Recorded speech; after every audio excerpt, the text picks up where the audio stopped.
ঘোড়ামুখীকে দাওয়াত দিও আপু। ঘোড়ামুখীটা কে? কিন্তু চিনলামই না।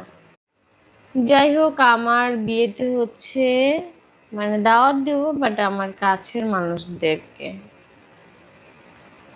ওইরকম কোনো মানুষদেরকে আমি দাওয়াত দিই না। যারা হচ্ছে স্যাঁচরার মতো আসবে তাদেরকে জুটা খাবার দেয়া হবে, এটাই, আর কোনো কিছুই না। তুমি অনেক ভালো, আমি তোমার ব্লগ দেখি, থ্যাংক ইউ।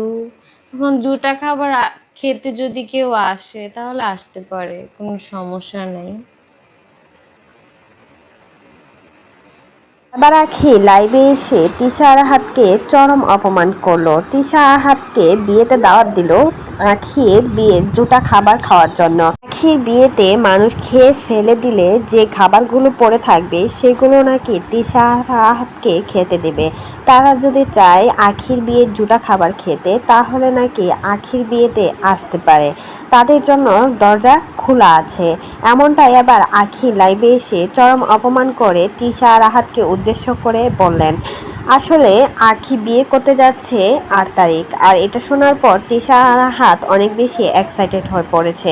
তিশা আরাহাত আখির বিয়ে কার সাথে হচ্ছে না হচ্ছে সবকিছু খোঁজ খবর রাখছিল, আর সেজন্যই কিন্তু আখি রেগে যায় তিশা আরাহাতের উপর, আর এজন্যই বিয়েতে দাওয়াত দিয়েছে জুটা খাবার খাওয়ার জন্য। আর গতকালকে লাইভে এসে বলেছিল তিশাকে দিয়ে তার বিয়ের বাসন কুসন মাজাবে আর আহাতকে দিয়ে দারোয়ান সাজাবে।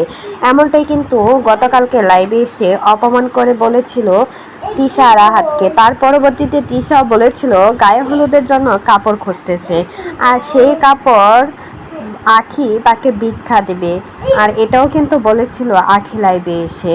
তিশাকে চরম অপমান করে যাচ্ছে আখি। আসলে এতদিন তিশাও কিন্তু কম কিছু বলে নাই আখিকে। আখিকে গতকালকে লাইভে এসে সেও বলেছিল আখি নাকি 3 মাসের বেশি সংসার করতে পারবে না, সংসার করতে যোগ্যতা লাগে, আর বিয়েও করতে নাকি যোগ্যতা লাগে, আর সেই যোগ্যতা নাকি আখির মাঝে নেই।